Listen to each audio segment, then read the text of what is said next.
everyone. Welcome to our third episode of Enterprise Weekly. It is a dark and very cold night here in New York City, so I'm hoping that a lot of you are in a warmer place, hopefully somewhere maybe at the beach, but still safe from COVID. How are you doing this week, Kelley? I'm doing well as anyone today. That's true. Yeah, Kelley and I were just saying we're both kind of forgetting what the days are and it's all kind of meshing together. But I feel like that happens, like, that period right after Christmas and New Year's where like that excitement is over, but then it's not warm out. It's like that terrible gap that is just cold and nothing's happening. It's like there's a gap between Christmas and New Year's, and then there's a gap between New Year's and Christmas. And we're definitely in the New Year's to Christmas gap. You mean the gap after that? Yes. That's how we measure time in my household. In gaps, just gaps between the next thing? Yes. Makes sense. Anyway, for those of you who don't know us, Kelley and I are from Workbench. We're an enterprise VC based in New York City, and we love all things go-to-market. So if you guys are tuning in for the first time, you will be hearing the latest and greatest in enterprise news beyond our Enterprise Weekly newsletter, which we send out every Friday. And one of the best parts about this show is not only will you get to hear from us, but we'll have some surprise guests along the way. And today is we're going to be having our first guest, which is Jonathan Lehr, co-founder and general partner of Workbench. And I've heard a lot about him, so I'm excited to have him on the show. And so, yeah, Kira, let's kick it off. What happened in January? So yeah, January, normally we try to give a 1-minute recap, but just too much happened in January to do that. So we're going to give a little bit longer for recap this time. Starting off with security and what seems like, oh gosh, like a year ago now, but actually just happened a few days into January. It's when the nation's capital was attacked by pro-Trump insurgents and cybersecurity became a huge issue from the attack. So while it was determined that there was actually very low risk, a lot of people who shouldn't have been there were in the Capitol, taking photos of people's offices and computers. I think a few computers were actually stolen. But it was determined that due to a lot of their security precautions, it's actually very hard to hack into those computers, especially once they leave the premises. But a lot of experts and security experts were on very high alert and will definitely be keeping this kind of situation in mind in the future. Yeah, actually, I mean, adding on to that, the concern with Russia and the SolarWinds attack, the SolarWinds hack, in this case, because there was no perpetrated attack, but U.S. has formally blamed Russia, and we'll see what happens with the new administration and how they deal with that. But to your point about the Capitol attack, one of the rioters and people that breached the Capitol actually stole a laptop and tried to sell it to the Russians. So we're a ton of crazy stuff happening from that.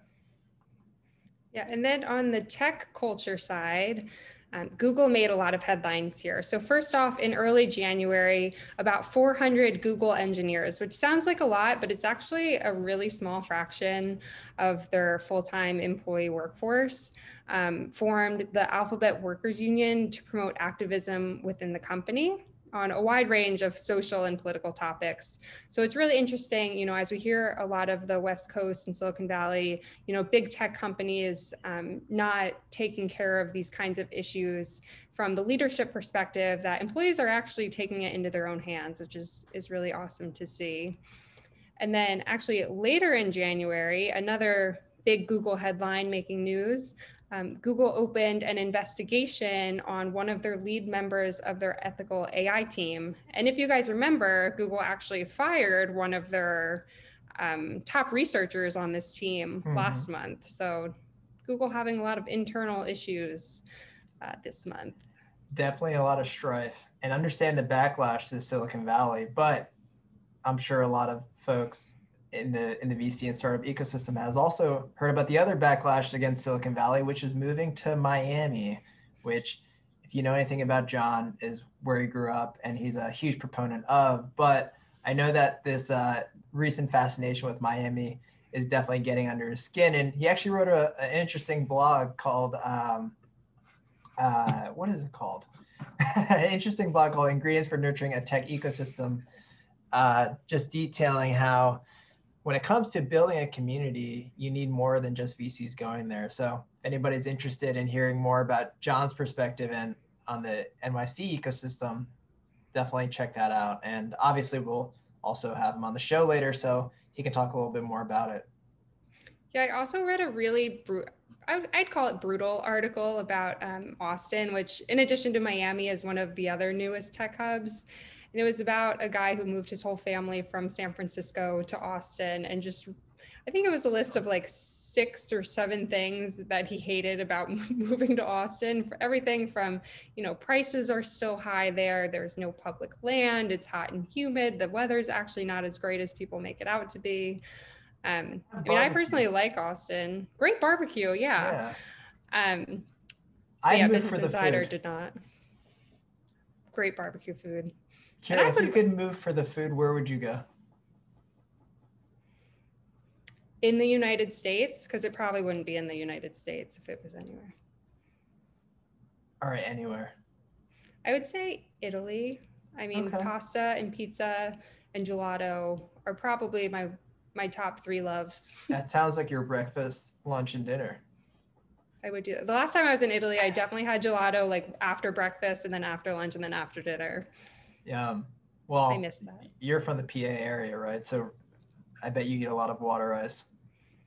From Rita's, that used to be like our spot is like high school kids. Like we would walk to the local Rita's, but I haven't had that in a while. You should definitely check it out. I don't know if they close in the winter. I think they might. Yeah, I don't know. I'm salivating thinking about it. It must be the time. It's dinner time. Anyways. In the public markets, Visa and Plaid called their $5.3 billion acquisition quits. So this was actually a divorce that might seem pretty favorable to Plaid. I know a lot of people were saying that the Department of Justice antitrust lawsuit might be the reason for this, but Plaid actually might be valued a lot higher than 5.3 billion now. So this might actually be a pretty good deal for them. And then also, last valued at $6 billion, GitLab may go public this year. So a lot of movement in the public markets. And then Qualtrics also plans to go public with an IPO for $1.2 billion. And then on the earnings front, which you guys, if you are Enterprise Weekly readers, you know that we always comment on earnings every quarter. So IBM faced its 4th consecutive quarter for revenue declines, not too surprising there. And then Intel, actually a little bit more surprising, saw an increase in revenue. So they're starting to turn that ship around. Yeah, definitely. We'll see what Pat Gelsinger does after his departure from VMware and going back to Intel. Might help bring Intel back into the fore since the NVIDIA has really come and stole the show lately. We'll keep an eye on that. And then also on the Workbench front, we have been super busy this month, which is one reason you might be able to tell Kelley and I are just a tiny bit delusional at this point of the month. But we had our New York Enterprise Tech Meetup last week at this point, last Thursday. We had Todd McKinnon, the CEO of Okta, on. He was awesome. He really talked about the journey going from 1 customer to 10 customers to 50 customers and going from SMB sales all the way up to enterprise sales and how that journey transformed and a lot of the tactics there. So if you guys want a recording of it or the top takeaways from each of those milestones for Okta, we have a recap and recording on our blog. So check that out. And the other thing I'd mention is for folks that aren't familiar with our New York Enterprise Tech Meetup, but it's a meetup that we've been running for the past 8 years, every month, where we bring the entire enterprise community together. And it's great now because now that it's virtual, everybody can join. And we usually have an awesome demo to kick it off and then an awesome keynote to end it. And this year we have quite a lineup. So definitely for those tuning in, hopefully you can tune into our New York Enterprise Tech Meetups.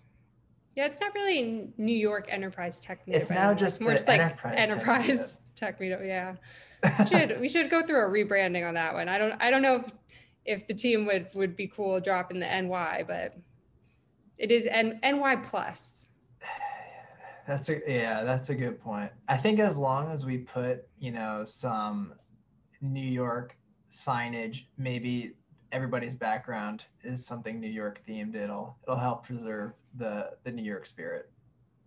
I'd have to give up my West Elm I was background. gonna say, did you move somewhere new?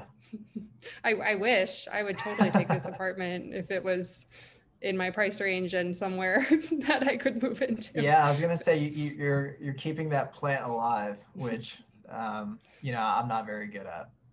I did also see another virtual background where it had it was exactly like this, but then it had a dog just like staring at the camera. And I was like, that might be a little too much. Fake dog. Yeah. I But saw a fake also, dog. Well, sorry. We won't talk about the fake dog. We'll stick to the script. also this month, Kelley, I saw you had a post on TechCrunch. Do you want to tell us about that? Yeah. First surprise, TechCrunch let me post there, but I wrote a post called "Is there still room in the cloud security market?" I've been doing a ton of research into the security market. I come from Forrester Research, and was an analyst covering security there. And for those that don't know too, so Workbench being in New York and being focused on enterprise and focused on community, I spend a lot of my time with the corporate community, from CISOs to CTOs to CIOs, and I leverage those insights to give us better understanding of, hey, where should we be focusing our time? And definitely heard a resounding need for cloud security from our network. But when I dug it in a bit deeper, I was trying to understand, hey, what are the areas that aren't already covered by cloud access security brokers, cloud security posture management tools, and what really what really came out of that research is that when it comes to cloud detection and response, there's definitely a big gap there, where with this move to hybrid environments, with the lack of the right resources and level of understanding of how cloud infrastructure works, whether it be the new application paradigms or the different, the different, I guess, controls that Amazon, Azure, GCP has, there's less of an understanding of how an attack plays out. And so there are a bunch of new startups tackling this space, but what we'll see, I guess, in this market is whether or not these features, when it comes to detection and response, are themselves features, or are they viable companies in the end? So if you are a founder, or if you are a security practitioner and you're working in this space, I'd love to chat, hear about your experience, and talk about the future together. And if you want to read Kelley's article, check it out on TechCrunch. So that is pretty much a wrap on January. We have made it through the first month of 2021. Next up, we have John Lehr, our general partner, who's going to be talking to us about the Enterprise Tech Report in New York City. So stay tuned for that in just a sec. So today we have our special guest. John, you're our very first special guest, so please feel honored. I'm scared, but I'm honored. He's our general partner and co-founder here at Workbench, and he's going to be talking to us all about our most recent report, which is our 2H 2020 funding report. So John, I guess if you want to kick it off, do you just want to give us, the top key takeaway from the report? Yeah, so hands down, the thing that stands out is just the magnitude of funding. We launched Workbench in 2013. It was just basically MongoDB in town. Datadog was getting going. We had hopes, but I don't think we ever thought that we'd have so much activity in the ecosystem. So one of the key stats in this report that we published today is that we have over $16.7 billion in aggregate financing for local enterprise startups since 2014. But the key kicker here really is, if you look at 2020, and for anyone that followed the news last year, New York was unfortunately hit first. We were hit hardest by COVID.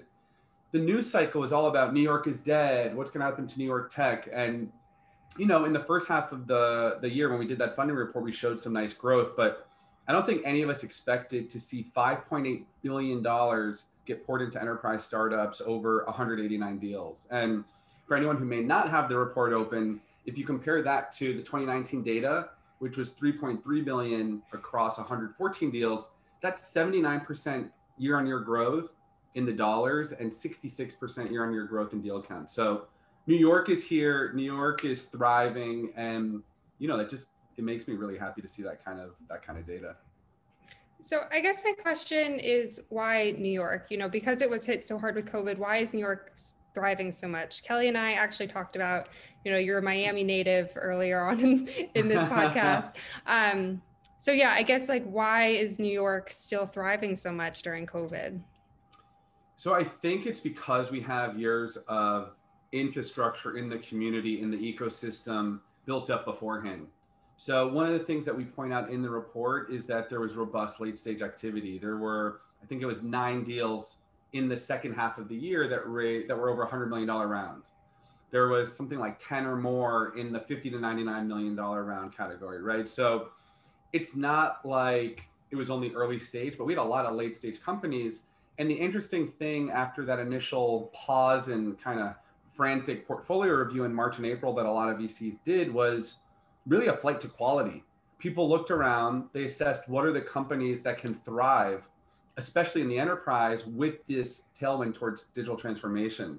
So companies that focused on automation, RPA, machine learning startups, right? A lot of these companies, that need was pulled to the forefront by Fortune 500 companies.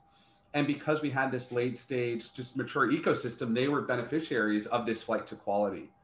But pairing with that, we still had a lot of earlier stage activity too that we point out. So another exciting point that we found in this report is it's not about only late stage, only early stage. There was activity across the board, and that is true signs of a mature ecosystem. So you're saying you're not moving back to Miami anytime soon? So I am a very loyal Miami Heat fan. For anyone who follows my Twitter, especially during the playoffs, I will never be a Knicks fan. I'll be a Knicks hater, but even though are my you family's excited still for all the Miami, new Miami Heat fans that they're gonna? So the one thing I will admit about my hometown is there's a lot of bandwagon fans. So it'll be nothing new, is what I'll say about that. So how does this all impact the ecosystem? I guess what are the biggest sectors that you saw, really spike in the past year? Yeah, so I would say automation is just a natural fit. Everything from later stage companies, so UiPath was a beneficiary, Uncork in the no code, low code space. Both of those companies raised massive rounds. They're both on our unicorn list.